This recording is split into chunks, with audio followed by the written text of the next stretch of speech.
Fides Ecclesiae.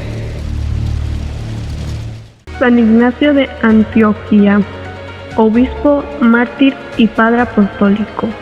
Nace entre los años 30 al 35 después de Cristo y muere el 107 después de Cristo. San Ignacio de Antioquía fue discípulo directo de San Pablo y San Juan, segundo sucesor de Pedro en el gobierno de la Iglesia de Antioquía, el primero en llamar la Iglesia católica. Sus escrituras demuestran que la doctrina de la Iglesia católica viene de Jesucristo por medio de los apóstoles. Esta doctrina incluye la Eucaristía, la jerarquía y obediencia a los obispos, la presidencia de la Iglesia de Roma, la virginidad de María y el don de la virginidad. Condenado a morir, devorado por las fieras, fue trasladado a Roma y allí recibió la corona de su glorioso martirio el año 107, en tiempos del emperador Trajano. En su vieja Roma escribió 7 cartas: la carta a los Efesios, la carta a los Magnesios, la carta a los Israelianos, la carta a los Romanos, la carta a los Filadelfianos, la carta a los Esmirniotas y por último la carta a Policarpo, en las que trata sabia y eruditamente de Cristo, de la construcción de la Iglesia y de la vida cristiana. Epístola de San Ignacio de Antioquía a los Trayanos. Ignacio, llamado también Teóforo, a la que es amada por Dios el Padre de Jesucristo, a la Iglesia Santa que está en Trayes de Asia, elegida y digna de Dios, teniendo paz en la carne y el Espíritu, por medio de la pasión de Jesucristo, que es nuestra esperanza, por medio de nuestra resurrección en Él. Iglesia a la cual yo saludo también en la plenitud divina según la forma apostólica, y le deseo abundantes parabienes. Capítulo 1.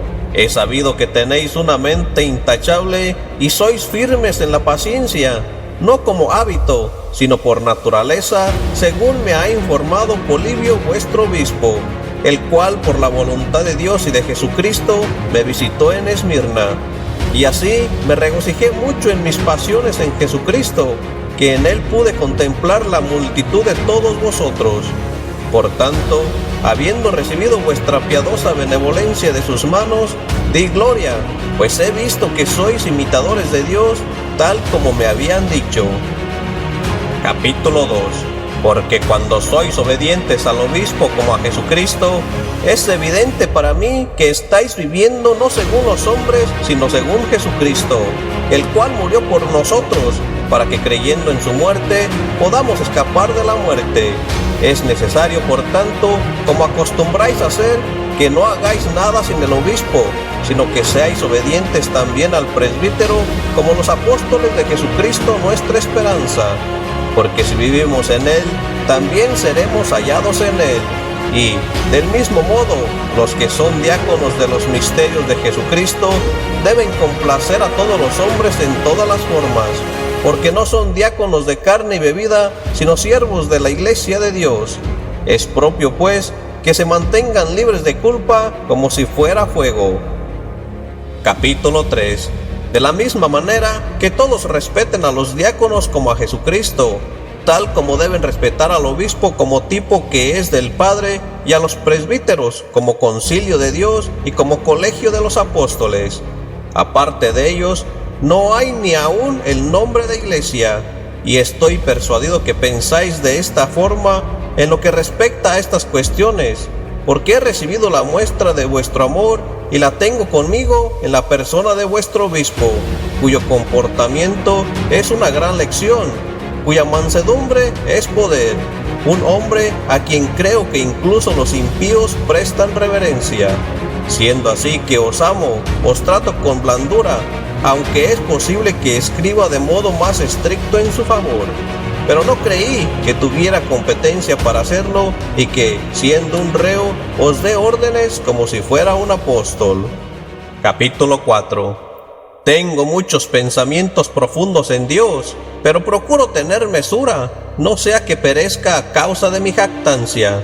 porque ahora debería tener más miedo y no prestar atención a los que quisieran que me enorgulleciera, porque los que me halagan son para mí como un azote, porque aunque deseo sufrir, con todo no sé seguro si soy digno de ello, porque la envidia del diablo verdaderamente muchos no la ven, pero contra mí está librando una guerra encarnizada. Así pues, ansio ser manso, con lo cual el príncipe de este mundo es reducido a la nada. Capítulo 5.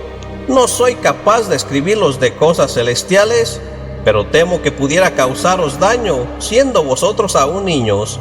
Así que tened paciencia conmigo, para que no os atragantéis, no siendo aún capaces de ingerirlas. Porque yo mismo también, a pesar de que estoy en cadenas y puedo comprender cosas celestiales y las formaciones de los ángeles y las revistas de los príncipes, cosas visibles y cosas invisibles, yo mismo, no por esta razón, soy un discípulo, porque carecemos de muchas cosas para que no nos falte Dios. Capítulo 6. Os exhorto pues, aunque no yo, sino el amor de Jesucristo, que toméis solo el alimento cristiano, y os abstengáis de forraje extraño que es herejía, porque estos hombres incluso mezclan veneno con Jesucristo, imponiéndose a los otros con la pretensión de honradez y sinceridad, como personas que administran una porción letal con vino y miel, para que uno no lo reconozca y no tema, y beban la muerte con un deleite fatal. Capítulo 7. Estad pues en guardia contra estos hombres, y será así ciertamente si no os envanecéis y si sois inseparables de Jesucristo y del obispo y de las ordenanzas de los apóstoles. El que está dentro del santuario es limpio, el que está fuera del santuario no es limpio. Esto es, el que hace algo sin el obispo y el presbítero y los diáconos, este hombre no tiene limpia la conciencia. Capítulo 8. No es realmente que haya sabido de alguna cosa así entre vosotros, pero estoy velando sobre vosotros siempre como amados míos, porque veo con antelación los lazos del diablo. Por tanto, armaos de mansedumbre y cubríos de la fe, que es la carne del Señor, y el amor, que es la sangre de Jesucristo. Que ninguno tenga inquina o rencor alguna contra su prójimo. No deis ocasión a los gentiles, para que no ocurra que por algunos necios la multitud de los píos sea blasfemada. Porque ay de aquel por cuya vanidad mi nombre es blasfemado delante de algunos. Capítulo 9. Sed sordos pues, cuando alguno os hable aparte de Jesucristo, que era de la raza de David, que era el hijo de María, que verdaderamente nació y comió y bebió, y fue ciertamente perseguido bajo Poncio Pilato. Fue verdaderamente crucificado y murió a la vista de los que hay en el cielo y los que hay en la tierra y los que hay debajo de la tierra, el cual además verdaderamente resucitó de los muertos, habiéndolo resucitado su Padre, el cual de la misma manera nos levantará a nosotros los que hemos creído en él. Su Padre dijo, nos resucitará en Cristo Jesús, aparte del cual no tenemos verdadera vida. Capítulo 10. Pero si fuera como ciertas personas que no son creyentes, sino impías, y dicen que él sufrió solo en apariencia, siendo ellos mismos mera apariencia, ¿por qué pues estoy yo en cadenas? ¿Y por qué también deseo enfrenadamente con las fieras? Si es así, muero en vano, verdaderamente estoy mintiendo contra el Señor. Capítulo 11. Evitad pues estos viles retoños que producen un fruto mortal, que si uno lo prueba al punto muere, porque estos hombres no son plantados por el Padre, porque si lo fueran, se vería que son ramas de la cruz, y su fruto imperecedero, la cruz por la cual Él, por medio de su pasión, nos invita, siendo sus miembros. Ahora bien, no es posible hallar una cabeza sin miembros, siendo así que Dios promete unión, y esta unión es Él mismo. Capítulo 12. Os saludo desde Esmirna, junto con las iglesias de Dios que están presentes conmigo. hombres que me han confortado en todas formas, tanto en la carne como en el espíritu. Mis cadenas, que llevo por amor a Jesucristo, os exhortan suplicando que yo pueda llegar a Dios. Permaneced en vuestra concordia y en oración los unos con los otros, porque os conviene a cada uno de vosotros, y de modo más especial a los presbíteros, al alegrar el alma de vuestros obispos en el honor del Padre y en el honor de Jesucristo y de los apóstoles. Ruego que me prestéis atención en amor, para que no sea yo testimonio contra vosotros por haberlos escrito estas cosas, y rogad también vosotros por mí, que tengo necesidad de vuestro amor en la misericordia de Dios, para que me sea concedida la suerte que ansío alcanzar, a fin de que no sea hallado reprobado. Capítulo 13. El amor de los esmirnianos y los efesios os saluda. Recordar en vuestras oraciones a la iglesia que está en Siria, de la cual además no soy digno de ser llamado miembro, siendo el último de ellos.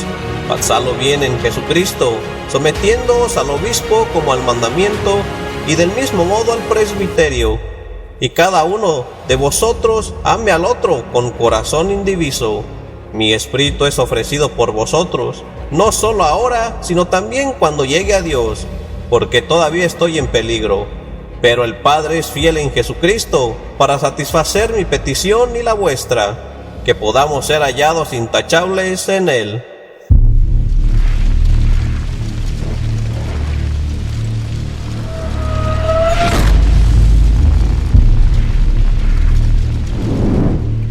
Fides Ecclesiae.